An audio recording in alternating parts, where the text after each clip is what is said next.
Salam kadirli vatandaşlar. DVT'nin başlattığı akça hemmenizleri çağıraman. Çünkü bu akça yalan değil. Korkmanlar. Hemmenizler gelinler. 500 kişi, 1000 kişi, 2000 kişi eğer bizler zayıflayını yazsak bizlerin konsolosluğunun hiçbir iş yapmadığı, Türkmenistan'ın vatandaşlarına hiçbir kömekte bulunmadığı için birinci doказательство, что konsolosluğa на самом деле öz işini yerine getirmediği için.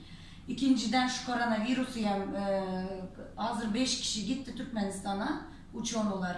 Eğer onlara dokazat edilirse bu ikinci doказательство oladı. Şunun için hemmenizler haişsizlerden korkmanlar, hiç zat edip bilmeyeyindi. Biz birleştiğimiz zaman biz güçlü.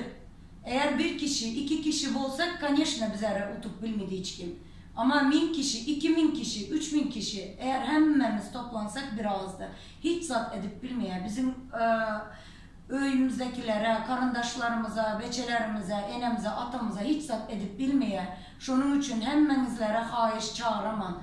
Gelinler şu pasaport işini hemmemiz biraz da bitirelim. Salam aziz vatandaşlar.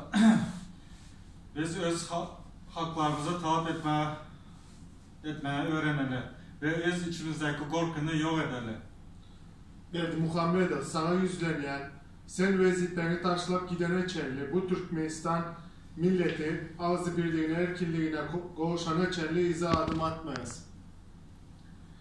Salam hormatlı vatandaşlar, benim size DVT'nin halk hareketlerinin başlattığı pasaportunu çalış aksiyasına çağırıyorum kıtamıştı. Bu aksiya yalan değil, gerçek.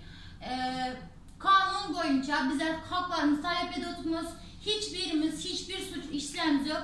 Hemmemiz alsak, zayıflanıyorlar, bersek danı haklarımızı talep etsek hiçbirimize emisat olmadı. Artık birbirimizin arkasında durup birbirimize sahip çıkmayı öğrenelim. Hemmenizlere gelinler, tapşırınlar, yazınlar zayıflanıyorlarınızı nasip olsa biz bu diktatörden daha kolay nasip olsa kurtulamız. İnşallah. Bu oldu. Berdi Muhammedov, senden biz ne razı halk olarak biz yat yurtlarda Türkmenistan'da iş tapmıyor yat yurtlara geldik. Yöne sen bize halk dönüyor, vatan dönüyor deyip üstümüzden gülen. Şunu azatlar bilen ayıplayan. Biz vatan dönüyor der. Biz yurdun taşına işlemek için, çağalarımıza, maşkalalarımıza bakmak için çıktık. Hiçbirimiz berde macera aktarmak için çıkamız yok. Berde hemmemize işler pulumuzu kazanıp görürüz yöne. Şu anda da sen bizim vizalarımızı onarıp ya da pasaportlarımızı almıştırıp veren yok. Bu senin borcun vatandaşlarına. Sen vatandaşların, Türkmen vatandaşlarına virüsten doğuran yok. Maske takmak Türkiye'de takmasan cezası var. Türkmenistan'da taksan cezası var. Yine şu yerden biri verin vatandaşlar. Halkına nefil değer verenine. Yine şu yerden biri vermeli. Sen halkına eğer çıkmayacak olsan halkına seni isteyen yok. Sen vazifenden git. Halkın senden ne razı? Halk seni saylamadı. Biz seni saylamadık. Saylamadık. Biz sana oy vermedik. Biz seni istemiyoruz. Gün bol. Gün bol.